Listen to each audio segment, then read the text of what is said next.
Welcome to the Literally First Class podcast, where I will teach you how to overcome anxiety and achieve somatic success.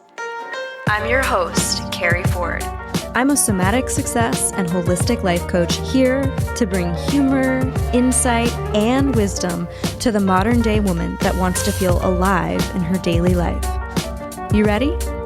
Come on, I saved you a seat in first class.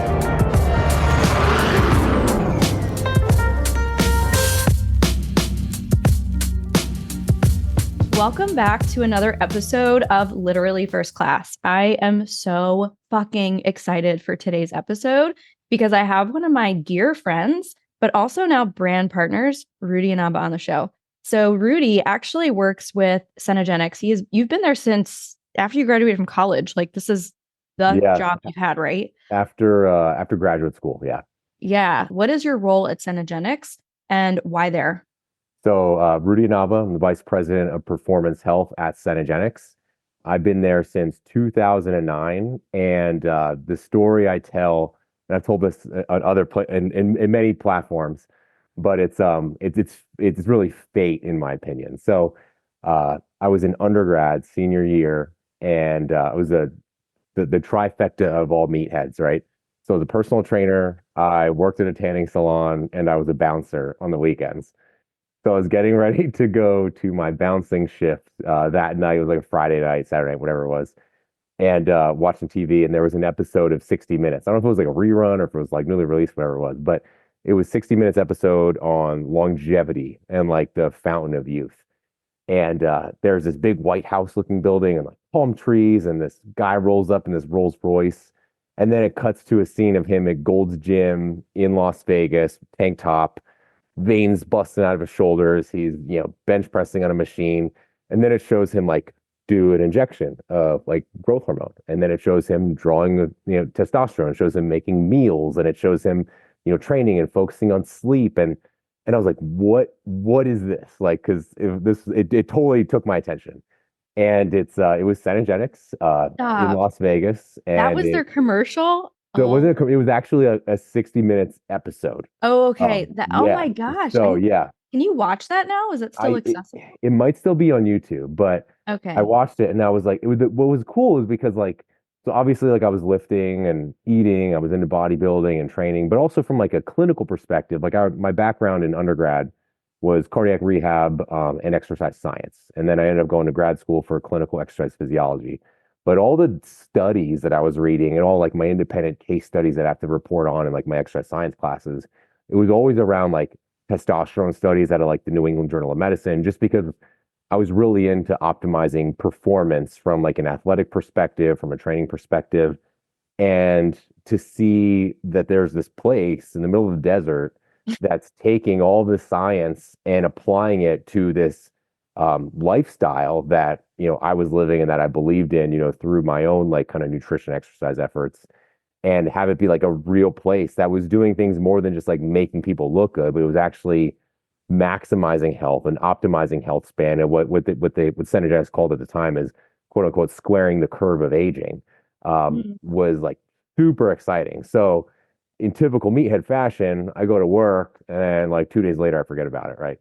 And then I ended up, maybe I didn't forget about it subconsciously, but I ended up applying to school at University of Nevada, Las Vegas. Jen and I, my wife, we both got accepted, and we packed up our little 5x8 trailer and drove across the country to Las Vegas after never being here before, and ended up getting settled, started school, started training at one of the gyms out here. And on my way to the gym, saw a billboard for Cenegenics, and I was like, oh my God, I forgot about that's right here. So I called them. Set up a meeting. I met with the director of nutrition exercise at the time, met with two of the physicians at the time, and just kept in touch. I was still full-time graduate school, so it wasn't really, it was just me just to kind of get some knowledge around it. And around maybe like a year after I finished grad school, position opened up, and they didn't even post it. They just called me directly for an interview, and just went from there. I did not know that story. That is so cool. I love that. Yeah. Wow. Right? That's such a God thing. Yeah. I mean, it was like inevitable in many ways. Yeah. Crazy. So I have had the joy of knowing you basically my whole life, which is such an interesting detail of this whole It's thing. yeah, it's pretty crazy.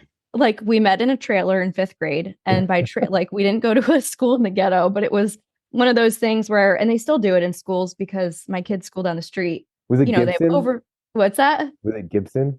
It Gibson's class? was Yeah. Mrs. Gibson's class, Mhm. fifth grade.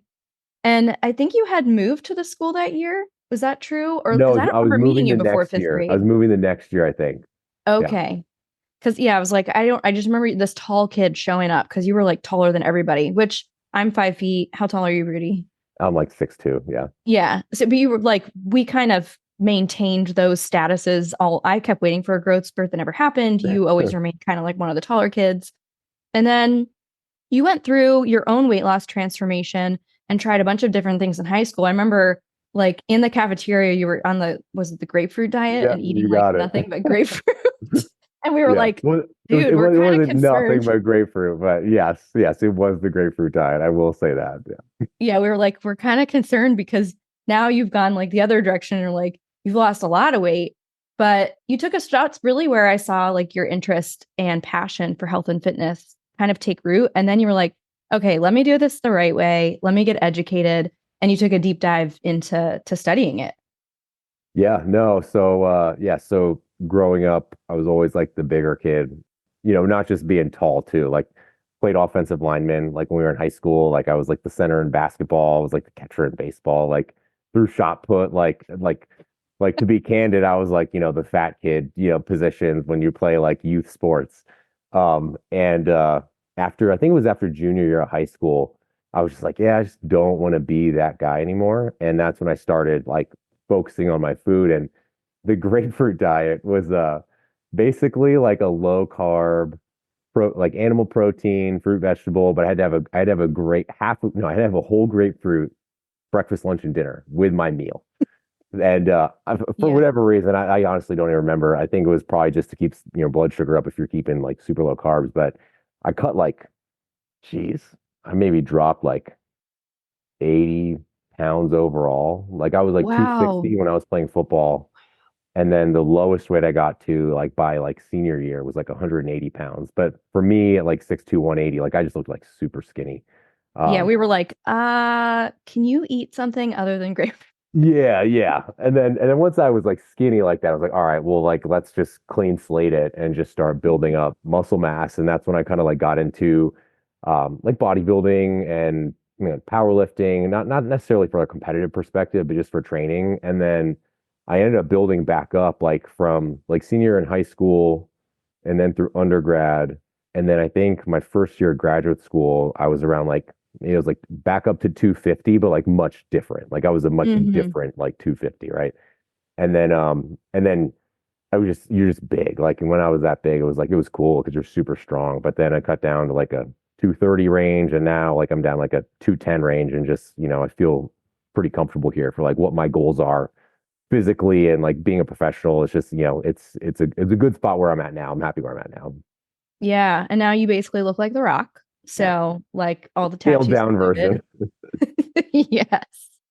Yeah. So, you weren't, I'm guessing in college and pre Cenegenics, there was no like growth hormone or testosterone administration that you were playing with, but you were definitely doing, following a healthy regimen and following your passion with all of that. Cenegenics just was like, and what I found it to be, it's just like the next level up to Yeah. everything. Yes and no. So there, from the supplement perspective, so I was very much into nutrition, very much into exercise, and I was also really into supplements. Like, remember there was a place in New Jersey in Hackettstown that I'm still friends with a guy today. His name was Bo, but he owned this like supplement store, and I would get stuff there, and sort of like the creatine things and protein powders and ZMA formulas. But then pre 2004 the supplement industry had they sold pro hormones and pro steroids, which were actual like hormone derivatives, but they weren't actual chemical structures the same as steroids. They were like just like a couple chemical bonds different, so they Mhm. could sell them on the shelves. So I was using those, little to much, but you think they're safe, right? And Oh I my would just gosh. follow as directed when like, literally like, they take them off the market and a year later, like, oh, that was oral testosterone that I was taking. It was like a 22-year-old Oh my unknowingly. gosh. But, it was for a short amount of time. And obviously the dosing was all kind of pretty well managed because it was, it wasn't incredibly unsafe, but it was unsafe if abused. So that's why that ended up Yeah. signing a bill with the supplement industry in 2004 to take those off the market. Yeah. Well, I've had my fair share of unhealthy relationship with food and supplements as well. Back when stackers were legal, Oh yeah. Ephedra in them. Yeah. And I mean, I remember having heart palpitations and being like, it's Especially like your working, you know? size. Yeah, that's the Yeah. dangerous thing too. I mean, ephedra is like just as well documented on performance benefits as like creatine in different ways, but it has like doesn't have the same safety profile. And using that like in an individual, it's like, 100 pounds versus someone who's like, 220 pounds is Yeah. significantly. And I was at the gym about 2 hours a day minimum. I was obsessed with Yeah. counting You calories. competed. Yeah. I did fitness competitions, but this was before fitness competitions where I had my unhealthy patterns and I just stopped eating, Mhm. right? I went to college, I gained a bunch of weight, and I was like, "Oh my gosh, I can't be this heavy or whatever. I don't fit in any of my pants." So, I just basically stopped eating. I remember eating like a piece of Weight Watchers toast a day or an apple, and then I'd be at the gym for like 2 hours plus taking ephedra. So, I developed an eating disorder. Then I Yeah. started to look into intuitive eating, but still couldn't conceptually metabolize what that meant or how to listen to my body. But I didn't have an example of health really. I mean, we ate whatever we wanted growing up, which was good in some instances for intuitively guiding your body, but in others you don't really learn longevity. You don't really learn about what you're putting into your body nutritionally. You don't learn about the effects of certain things or the genetic predisposition of like, heart Mhm. disease and things that run in my family. So then I did fitness competitions, but it was still disordered eating, just showed up differently and it was packaged with a prettier bow. It was a much Mhm. more socially acceptable way to have an eating disorder because I still was very controlling and weighing everything out. So I took a long break from that. I haven't eaten tilapia since 2012 because I ate that shit right out of like a Ziploc bag in my purse for a Yeah. while. No. And I really find myself coming back to the word discipline this year and doing that with the brand partnership with Cenegenics, like just feels so aligned. So you and I are the same age. You're going to be 40 before me, as Yeah. we just talked about in April. But how soon is too soon to think about longevity and health, would you say? I think people can, it's never too soon and it's never too late, in my opinion, is that, it's an easy analogy to consider as like a savings account. When Mhm. you start early on in life, there's the changes you need to make and I guess like the inertia you have to instill these like daily habits is it can be very light. It doesn't need to feel like a lot to really set a positive trajectory for 20, 30, 40 years down the line. But if you come into the game late, which is totally fine, you can make significant improvements as an older individual. You just need to like be putting more in your savings account, like more aggressively. Mhm. So for like younger individuals, little things like, resistance training, just picking up on some, resistance training habits a couple days a week, even just creating that behavior that you can instill, being active, having, 10,000 steps a day. It's like, it's a blanket number. It may not be perfect for everyone, just generality, like having movement, food wise, starting to consume protein regularly throughout the day and have it be like when you think about a meal, think about like if you're doing intuitive eating, but when you think about you need to eat a meal like that, you think protein first, vegetable second, and then anything else, third and after that. Little behaviors about focusing on not letting stress get to you in certain ways or having better sleep patterns and just, taking the wins where you can, just having awareness, like just general mindfulness Mhm. is something that can really pay dividends in the long run for younger individuals. And just because it's going to be a part, you're going to be doing things with at least some intention as you get older.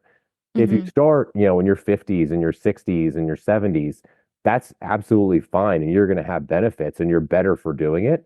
But the outcomes, like you have essentially less of a, well, this sounds morbid, but essentially you have like less of a timeline to make a shift. So you need to like Yeah. push the envelope a little bit more. So that means that, for example, if someone hasn't been active for like 30 or 40 years, but they're still clinically healthy, not only doing, your 10,000 steps, but also maybe doing like some relatively high intensity interval training to really start to improve how well your heart, lungs, and muscles like work together. Or if, going through like small periods of time where you're having some form of, caloric restriction, whether it be through fat intake or through specific types of carbohydrates, processed foods, and so on, still keeping your protein intake high, still keeping your water intake high, and all those pieces, but maybe having a little bit more coaching and tighter like discipline on your diet, because again, you need to have a little bit more of an aggressive effort to shift and to swing like your trajectory a little bit more. If you're expecting the same outcomes, if you're only expecting to kind of have like, like lightly lessen the degree of like aging and like, this like bad habits that you've built up over the years, if you're only trying to like chip it off a little bit, then it's only going to take a little bit of effort. But if you're trying to like really like make a huge impact, it's going to take more effort on you. The longer you're living like a less than optimal lifestyle. Yeah, that's an awesome explanation. And I like thinking about it like the savings. So, and your bank account. I'm going to link in the show notes the first episode I did on why I partnered with Cenegenics. But something I love that, because I used to work for Cenegenics, which was, I shared that whole story in the episode, which is why I mentioned I'll put it in the show notes. I don't have to share it again, but Rudy recruited me essentially to work for Cenegenics, which I did for a short period of time, but I never sat in the seat of patient. And I had the pleasure of going through my own performance health assessment, which was really cool. I got flown down to the Miami Center, which you guys have centers all over the US. How many centers do you guys have? 22 across the US. Okay. Right now. So 22, you guys have served over 49,000 executives, just like myself, that are looking to up-level their healthcare, like really invest in concierge medicine, and then use all of this advanced technology. It was so cool being in the seat of patient this time. And you guys have added technology like the wavy technology and the posture test, which I'm like, oh my gosh, this is such a different lens on wellness from the inside out. Can you talk about some of the technologies that you guys use? Yeah. So there's a lot of different technologies. There's a lot of different data points that we identify and extract information from. And I'll use another analogy. People like understand analogies. It's like, think of it as like so you're in Atlanta, right? And if you're going to go buy a house in Beverly Hills, but you're not flying out there, right? You're just like going to make a remote buy. If you send someone out there to go, hey, go check out the house, look in the windows, like, just go like hop the fence, go to the back door, look through the sliding glass, like tell me what it looks like in the inside so I can see if this is a good investment or not, or what we're working with.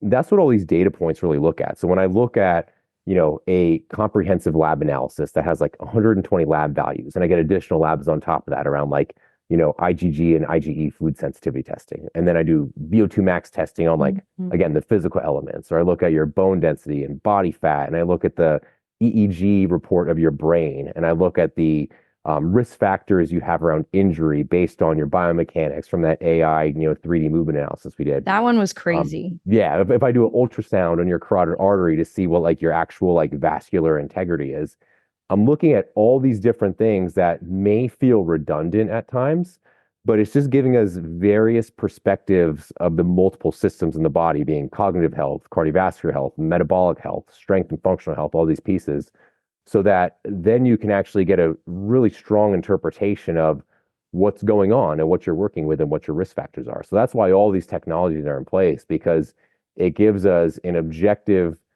awareness around what your strengths are, what your maybe priorities to approach are first. Like I don't call them your weak points, because weak is just temporary, but identify like what critical health priorities you have to help then craft a program that addresses all of those pieces to then extend health span and maximize longevity. Because it's easy to like fall into the trap on like social media or all the other things that are out there, where someone's like, I should be doing this, or I should be eating this, or I can't eat bananas with blueberries because it's an antagonist to the antioxidants. Like, it's like all these like little things that, in their own right, are oftentimes correct. Sometimes they're misreported, but they're not all lies. It's just, are they valid for that individual right then and there? And is it a priority for them to implement? Like, there's commonly questions like, if someone's like, do I need to eat like organic, right? Like I eat organic fruits and vegetables. I try to eat them in season,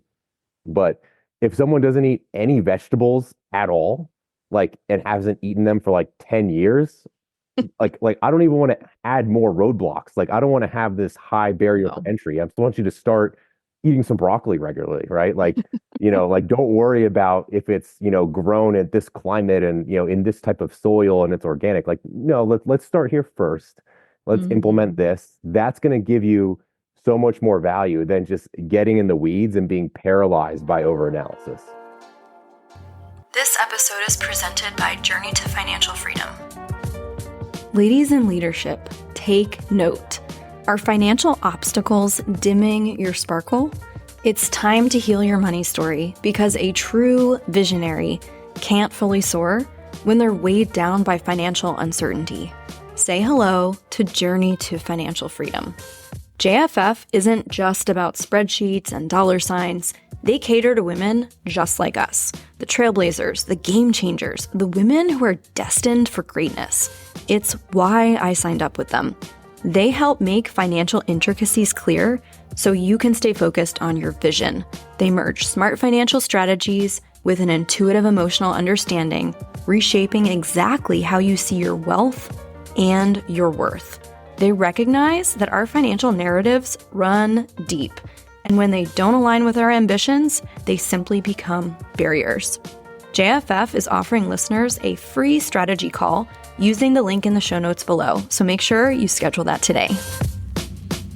Yeah, well, and I think a lot of the times people use that, information overload to amplify the paralysis, and then it becomes the barrier and the excuse and the reason why they can't get started, and it's tomorrow and it's next week and it's next month and then it's next year, and like the time has passed and nothing has changed. So like you said, it's about having an individual protocol. Like, what's your current snapshot actually look like? Like, what are you actually eating? Being honest. What are you actually doing physically? Like, you're not going to come out of the gates and train for a marathon or go throw, 100-pound barbells overhead. But what can we start with to shift that based on your specific, blueprint and, like you said, risk factors? And so for me, this past year, so in October, I had breast explant surgery. I had a lot of complications from my implants, one of which was a brachial plexus injury that was it was basically impinging on a nerve that goes all the way down my arm, but it was causing migraines to the tune of like 4 days long. And that really robbed me of health, because you can barely get on a Zoom call and operate in a very meaningful way.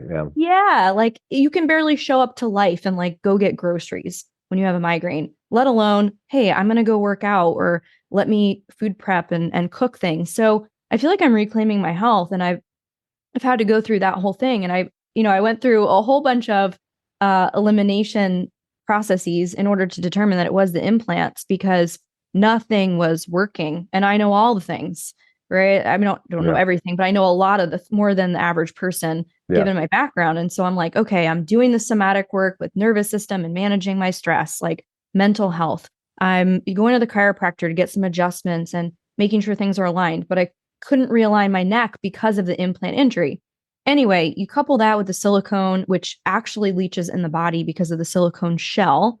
Big misconception with implants. People think they only leak when they're ruptured.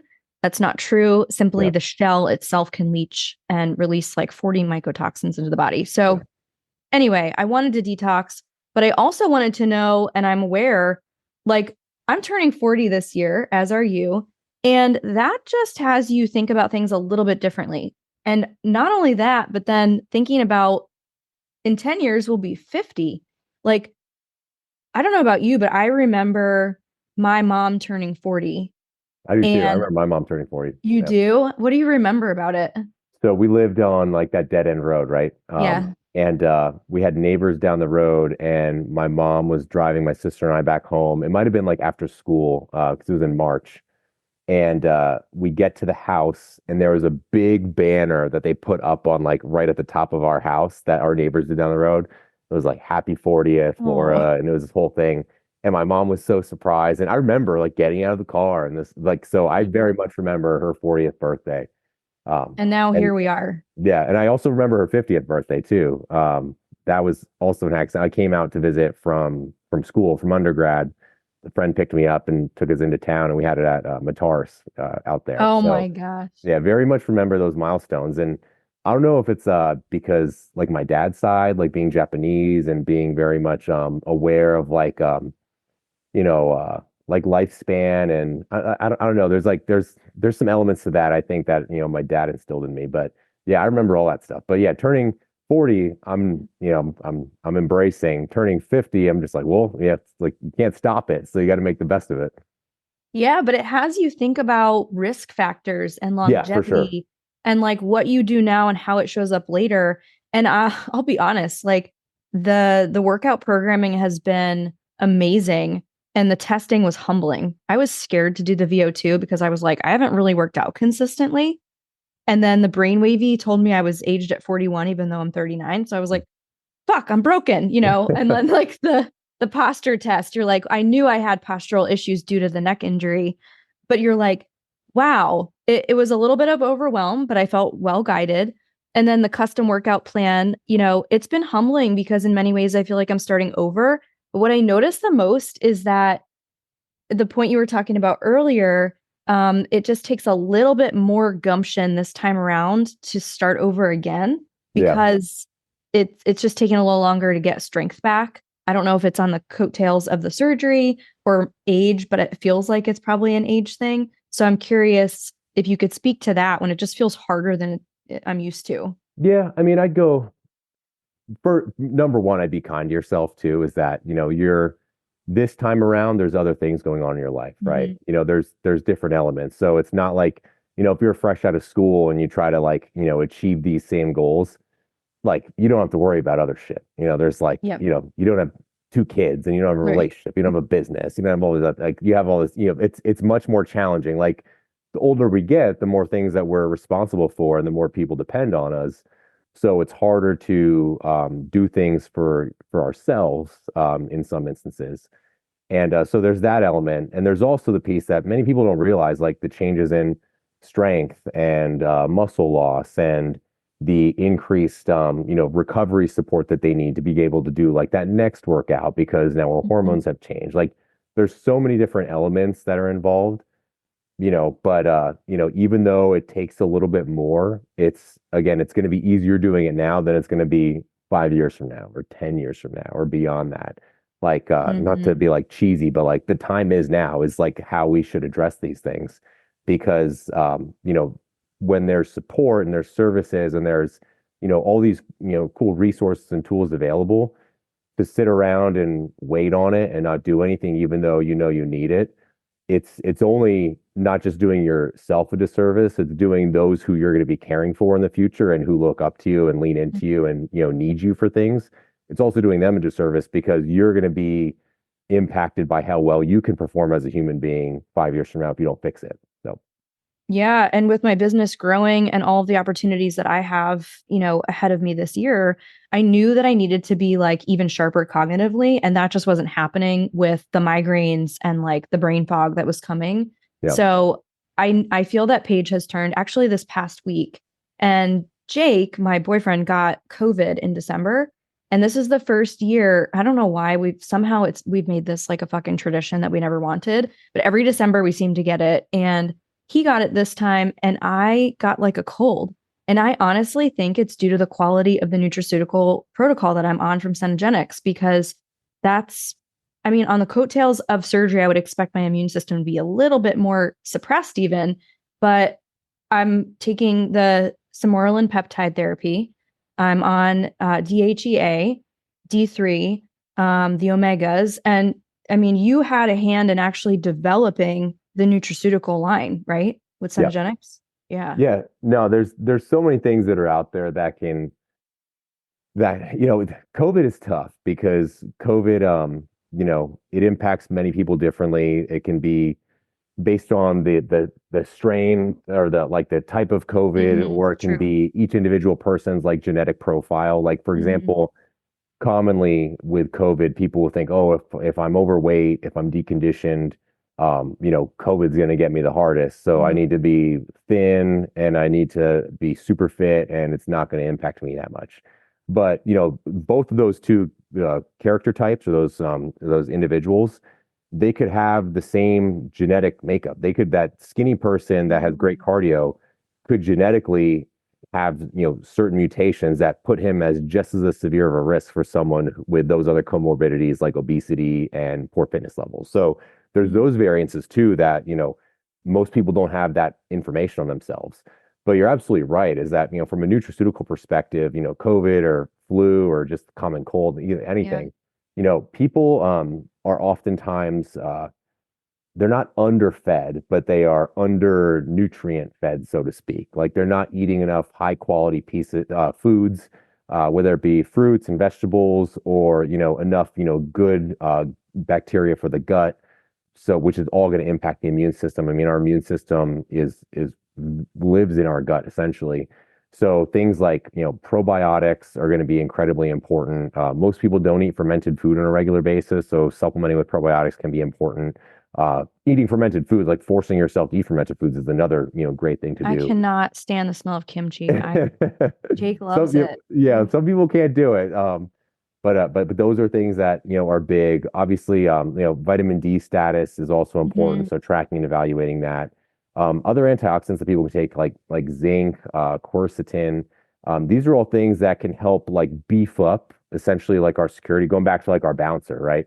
Like if I have like if I'm a bouncer and it's a bachelor party weekend coming in, I need to like beef up the team, in the event that like shit could hit the fan.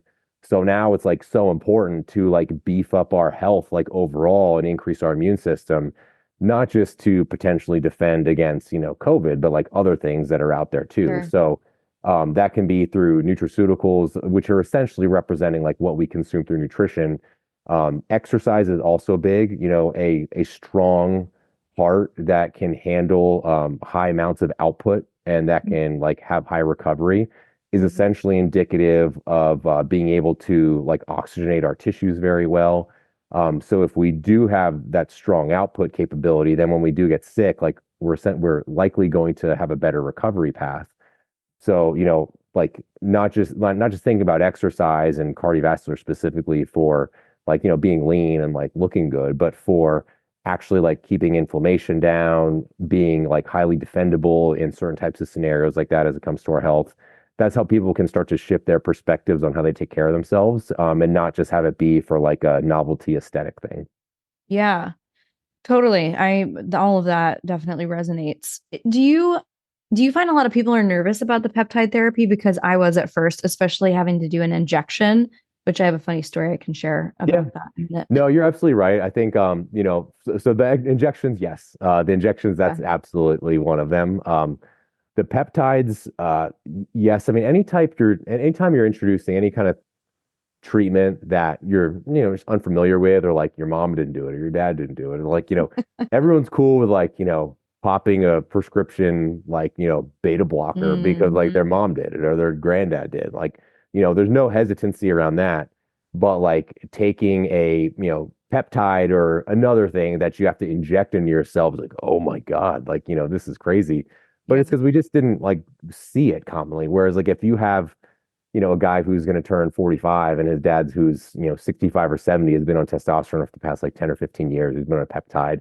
That new 45-year-olds are like, oh yeah, my dad takes testosterone. It's like Yeah. there's different perspectives involved, but it can be, it can drive up the nervous system the first time you have to do an injection because you feel like almost like you're a scientist all of a sudden because you're taking a syringe and you're drawing out the sermorelin in this case or testosterone in another case, and then you're like cleaning your skin and you're doing the injection. So Yeah.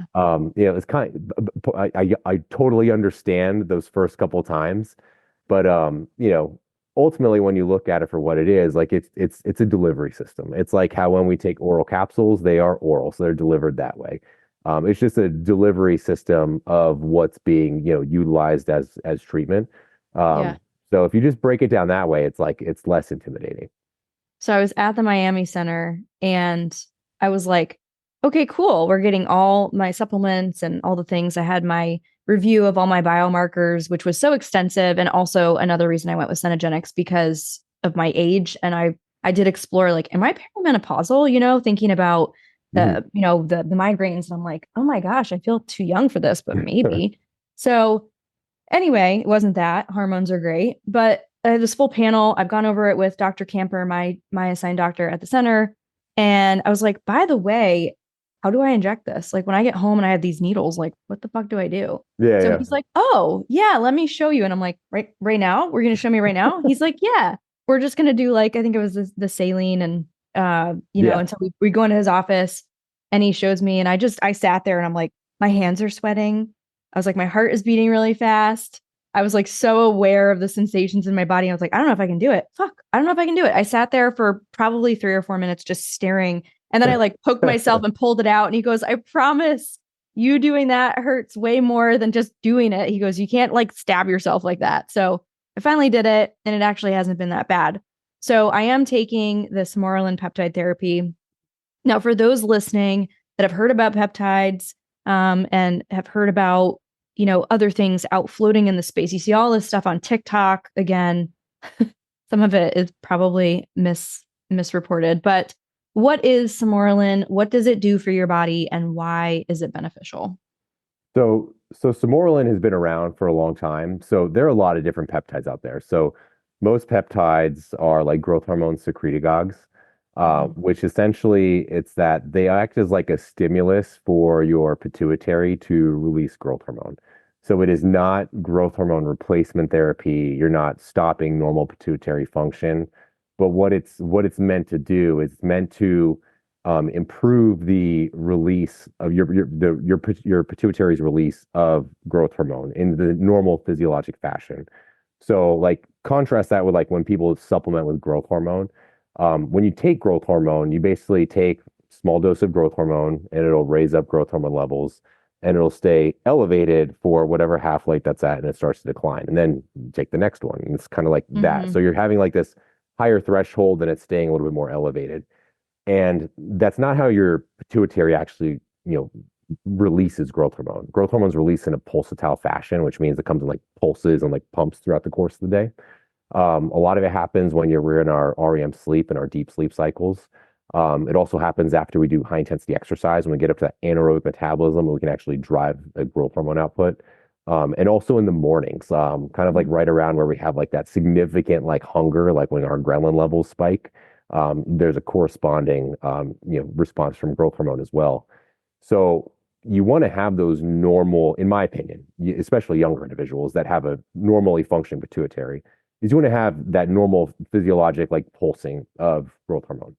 And Sermorelin continues to do that. It just strengthens those pulses. Now, that doesn't mean you're off the hook from other elements of lifestyle, because it's going to be more complementary and it's going to be more successful if it's used as an adjunct to lifestyle changes. So the interval training, and even just like, I mean, aerobic training, but preferably anaerobic training, intermittently to help with growth hormone production, keeping fasting glucose, fasting insulin, hemoglobin A1C levels down. That's also going to allow us to have, better IGF-1 levels typically. So Sermorelin is that growth hormone secretagogue. It's not inhibiting your natural function. You're not going to become reliant on it, but it is going to give you more benefits to your natural pituitary function. But again, you're not off the hook from doing the lifestyle pieces. And does your production of human growth hormone naturally decrease as you age or slow down? Yeah, it does typically. That's what we observe. I mean, obviously everyone's different, but common observation that you see is you do see a reduction in like the strengths of those pulses of growth hormone. Just like as you would see commonly a reduction in testosterone production as people get older. There can be from a number of factors where it's either, there's case to say it's environmental, like based on different, fortified foods that we consumed when we were younger, or different hormones in our foods. I mean, those are environmental things that are constantly being debated and evaluated. In my opinion, and I know that in some of our physicians' opinions, that the age-related declines that we commonly see in hormones are likely more tied to the age-related like reductions in health, like of us just not taking care of ourselves. Or Like if you have the like, decline in lifestyle priority. yeah, like I mean, the average person like putting on like 5 pounds a year, like maybe 3 to 5 pounds every year, and it just compounds and compounds, and people get less and less active decade over decade, and people become typically a little bit more stressed, as they have kids and all these other elements. So like, and they're getting less sleep because of X, Y, and Z too. So is it that our hormones are reducing and we're not able to manage these things as well? Or is our lifestyle just trending downhill as we get older typically? And that's why we're seeing these reductions in our hormone production. So it's always an interesting thing to discuss and debate, but ultimately, it's not like there's like a false dichotomy around like, well, I can't take advantage of these treatments that are out there and I must do this, or these lifestyle things aren't going to work. Just give me the hormones. Like there's these two things that are both options on the table that can both be used together. So they should be utilized as an adjunct, treatment to have the best outcome. It's like the debate between plant-based and animal-based protein. Like, well, you realize you can freely consume both of them in a game plan too. Like you don't have to have a certain camp. You can actually be smart and utilize whatever is available and most necessary for you. Yeah. Now tell me about the benefits of Smorlin. Like what kind of results might you see from a combination of obviously paying attention to what you're eating, dialing up some of that anaerobic activity, and then also supplementing with Smorlin, for example? What might you see externally? So probably the most common thing that I've heard when people do implement like a Smorlin or other peptide therapy is around sleep and recovery. So I've, personally for myself, when I was using it, I did notice that I did have I had more vivid dreams. Like I remember my dreams a lot better. And that was not, I don't use melatonin just for me personally. My nighttime ritual is more around like magnesium, glycinate, and some zinc and stuff. But sleep is a big one. And that obviously has a big impact on total recovery from physical stress like exercise, but also like emotional stressors and things like like I wouldn't say clinically diagnosed like anxiety, depression, but just like kind of like when you're kind of not feeling your best because of high stress like times in your life, like the sleep helps a lot for that. And that can then help with managing cortisol levels in relation to your like anabolic and androgenic hormones like your testosterone. And then that can then impact positively on your body composition. So if you're sleeping better, you're managing stress level, you start to drop down your cortisol level a bit more, your hormone production can be a little bit better. So then when you are training, you can maybe manage higher intensities, or you can maybe manage a little bit more volume, or you can be a little bit stronger. And when you pair that with like really intelligent, intentional nutrition, then all of that, like everything in that mixing pot of lifestyle starts to become more pronounced. Those outcomes are more positively pronounced when you utilize different types of like hormone therapies that are clinically indicated for you. Yeah, awesome. This episode is presented by Cenegenics. I recently partnered with the leader in the performance health age management industry, Cenegenics. Today's healthcare system is made to treat people with health problems, not prevent them. And that is where Cenegenics comes in. They are the world's best age management health solution, fueled by sophisticated data, advanced technology like the Brainwavy and the DEXA scan I mentioned, and metabolic science. This is for busy women at the peak of their career who also want to achieve peak performance, both cognitively and physically, using a physician-led program that is completely custom to your history, biomarkers, and needs. They've helped more than 49,000 executives, just like me and you, elevate health, reduce stress, and optimize body composition. So we not only look good, but we feel good at any age and any level of leadership. As a brand partner, Cenegenics is offering listeners a free 10-minute consultation to see if the Performance Health program is your next step in elite health. Use my link below in the show notes to book. So for someone listening that maybe isn't ready to embark on the journey of the performance health assessment, doing the full, like all the bells and whistles, which is an amazing experience, by the way. If you guys are listening and you're even thinking about taking your health and longevity to the next level, you've got to click the link in my show notes and book a call and just see if it's for you. It was such a profound experience for me because, like you said, there's a multitude of data points that really give you a look from the inside out, from physical, emotional, performance, cognitive. I was like, I was blown away, honestly. But for someone that's like, I just want to like maybe check out the supplements, which are incredible and super clean, what might they start with if they're on your shop online on Cenegenics.com? What might they start with as a stack? So I'm gonna take I'll give you, this isn't like I'm not trying to wing this answer, but it's really depends on the individual. So, I you know, know, at the risk of you knowing too much. yeah. So one of the things, just tying back before I, give some of my recommendations, but Yeah. everyone has a North Star, right? Like of Mhm. where they want to be. Mhm. And that can be like, I want to have this body fat, or I want to have this VO2, or I want to be able to do this with my like grandchildren. Like everyone has that vision. It can be subjective, it could be objective. They could have every single detail, or they could just have like a vague idea. But you don't, so if you reverse engineer that, it's like, okay, well, where am I starting from? So that's what the performance health assessment is. It's like that starting point. It's understanding the baseline. Like Mhm. I had this discussion with my aunt and my mother that like, they're like, I wonder how much muscle can you gain in 3 months? Because I've been doing these workouts and I've been losing weight and now it's kind of come to a standstill. I'm like, you guys should have listened to me and done a DEXA before you started this, because now you could repeat a DEXA and actually see what's going on. And they're Yeah. like, what? Because people, you're just like what you shared, like people get a little nervous or like hesitant to like do the VO2 or do the DEXA or do the WAVI, but it's like you're not being evaluated or you're not being judged on where you're at today. They're judging themselves though. By the way, the You- DEXA scan is like it can be borderline violating because it's so intimate of a test. Can you talk about what that is before we just yeah, because people don't know? yeah, no, the DEXA, it's dual energy X-ray absorptometry. And what it is, it's a very mild X-ray that measures bone tissue, muscle tissue, and fat tissue. And we're fortunate to have various systems in place at all of our locations that we can do a deep dive on not only bone density of certain body parts, like high risk places, like the neck of your femur, which is like what goes into that ball and socket hip joint, or the lower back, looking at lumbar spine 1, 2, 3, and 4. But also from a muscle and fat perspective, we can see how much fat you have in your abdominal cavity, or at least in that region, based Mhm. on those, the different center data points that we have.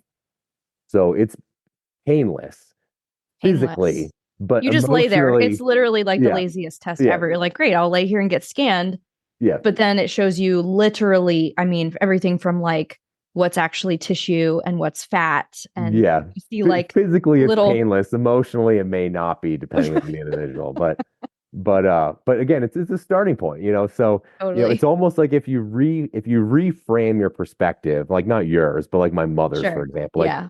I'm telling her Laura. this. I'm like, if you reframe this perspective, be like, all right, I want to be as fat as possible so that when I kick ass on these next 3, 6, 12 months of workouts and I repeat, uh, it's going to show so much more of a change for me. So, Yeah. and that's the important thing. And that's what those performance health assessments really do. Is it identifies risk factors, it identifies strengths, it identifies, it helps us curate and craft a program that's specific to you, because even our programs, like our exercise programs, our nutrition Yeah. recommendations, Everything. it's not just like a blanket thing, like me kind of dodging the supplement question you just had. It's like, it's not something that I can just give a blanket statement on. It's that, okay, so Carrie, your, glucose, insulin, A1C are here. So for the next 8 weeks, we're going to maybe restrict these super dense carbohydrates just for right now until these numbers get in case. Or, Mm. your protein consumption needs to bump up a little bit because our muscle mass is dropping. So let's kind of bump it up maybe like 25 grams per day more than what you're currently doing right now. From an Mhm. exercise perspective, like looking at that VO2, I'm like, all right, Carrie, so when you got into your anaerobic zone, that high intensity zone where your growth hormone output's going to be firing, where that sermorelin is going to be like doubling down on the work, your heart rate is X. So we Mm. need to get up to that zone at least a few times per week and recover from that. But, the need for that may go down as your VO2 improves and as your body fat improves. So it's all like all the data points are collected at first, but then as we recollect and we reassess, it gives us opportunities to pivot so that the individuals can be successful, because the perfect plans are only perfect for so long, right? Like life happens. Like people either get better and need a new program, or like shit hits the fan and they need a redirection. So we basically respond to what's going on in people's lives so that we can create a plan that they'll be successful on. because if not, like people just feel like failures. And that's what many people feel like a lot of the times when they're trying to maximize their health because, not too many people have a great success rate. It's like a war of attrition in many ways, where if we can give you a plan and give you a perspective and things that are relative, for you, then it's a much better like chance for success. Yeah. So what I'm hearing you say is that it wouldn't be all for nothing to take the supplements, but they would be better served if you had a snapshot baseline on an individual's health journey and current everything so that you can give the appropriate nutraceutical to address that particular individual's potential deficiencies or areas of improvement. Correct. That's way more graciously said than what I just said. But yes, you're absolutely correct. I mean, in many ways, it's the frustrating response where it's like, it depends. But that's what I tell potential clients as well. They're like, how do I fix XYZ? And I'm like, it's not really like here's a strategy. It's you have a unique nervous system. You have a unique body. You have a unique body composition. And the DEXA scan shows that. And I jokingly use that it's an intimate kind of violating, test because it will show you if you're like, oh, I gained 5 pounds, it must be muscle. Well, hop on the DEXA scan, we'll find out. Because you're like, oh shit, it's not actually muscle I gained, it's fat. So the numbers don't lie. And you have everything from android fat, which is that concentrated fat in the trunk of the body that puts you at higher risk for cardiovascular disease and other issues. But it's incredible to have such a scope of technologies available. And also, like you said, to have a plan that continues to grow and refine with you, because as that works for 3 months, then I've got the concierge phlebotomist coming to my house doing lab work to see how is this working in my body? What has improved? What has changed? And now we evolve and refine and pivot from there. Yeah. And so the supplements, like you said, might evolve and change as well. And just to add too, so for those that are on the fence around like fully committing to the complete like Cenegenics program, we do offer what's called Base by Cenegenics, which is the complete lab panel that we do at the beginning of a performance health assessment, but it's just the lab panel and it has a consultation with our team. So that would be a great way to kind of pull back the curtain, see what risk factors you have. And then the nice thing is that with those labs, should you want to move into an actual like full-blown performance health assessment from there, the credit to that Base by Cenegenics is applied to the cost of the actual PHA. Wow. Oh my God. You guys should so do that. The lab panels for me, it was so valuable to sit and go over that with Dr. Camper because it put to bed certain concerns I had, but it also was like, oh, here's something I didn't even think about, like potential blind spots. And it's a base of 92 biomarkers, and you said up to 101 beyond, like food sensitivities, like everything. It's like more than influencer marketing on Instagram where you're like, blueberries are dangerous. And then you're like, are they like, are you really like okay with those in your system? Like, let's look at your blood work. Yeah, no, absolutely. I think that's a great thing for people to do because at the, even if it's just the labs only and the consult only, then I can answer those supplement questions, right? I can answer questions like vitamin D status or, different omega-3s, or if you need something like a berberine or an alpha lipoic acid for your carbohydrate metabolism, or if you need something for, lipid control. Like there's all these different things that we can use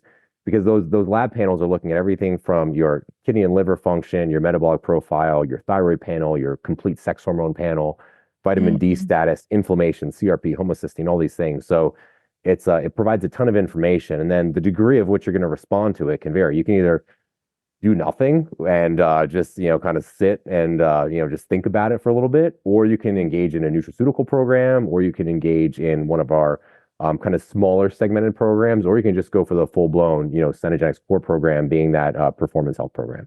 That is such a great option and a good starting place. I love that. All right, so I want to bring this in for a landing today. I so deeply value your time and your energy around this. And you've been with Cenegenics how many years now? This is going into my 15th year, I think, maybe. Wow, really? Yeah. 15. Amazing. What are you most excited about this year with Cenegenics? I'm excited to see more growth that we've had than ever. And that's that growth in multiple perspectives, meaning from the more patients seen, more patients, served in our programs, more education for our coaches, more nutraceuticals and more, not just nutraceuticals, but more strategies available for our clientele.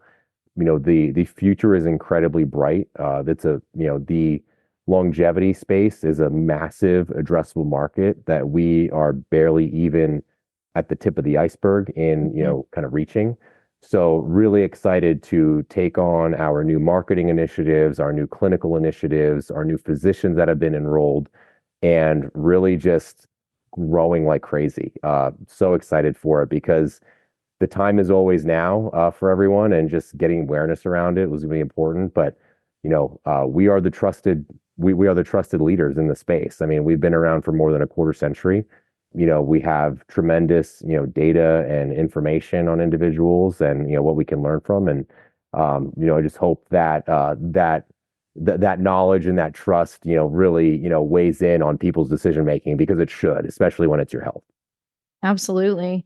And it's amazing to see how far you guys have come to, and just how broad it is but yet specific in the people that you're able to serve. Like, I don't know if anybody else here remembers, but there was those magazines in, the airplanes with the older gentleman with a really buff body. Yeah. Who was that again, Rudy? Dr. Life. Yeah. Dr. Life. But like, we're not that age yet, but we are on the age of, and really of open-mindedness, I think, more than previous generations, of saying like, how can I do this better? How can I not only live longer, but feel pain-free and healthy and energetic and strong? Like, those were a lot of my goals in this next decade with Cenegenics. It's things that are less aesthetic. That will be the byproduct inevitably through the lifestyle shifts, but to live longer and to feel better while doing so, and to really redefine aging. And I think you guys are going to just blow up even more than you already have. And I'm super excited to be partnered with you guys. Absolutely. I'm excited too. Yeah. 5th grade all over again. Well, I don't know about, I don't want to do 5th grade over again.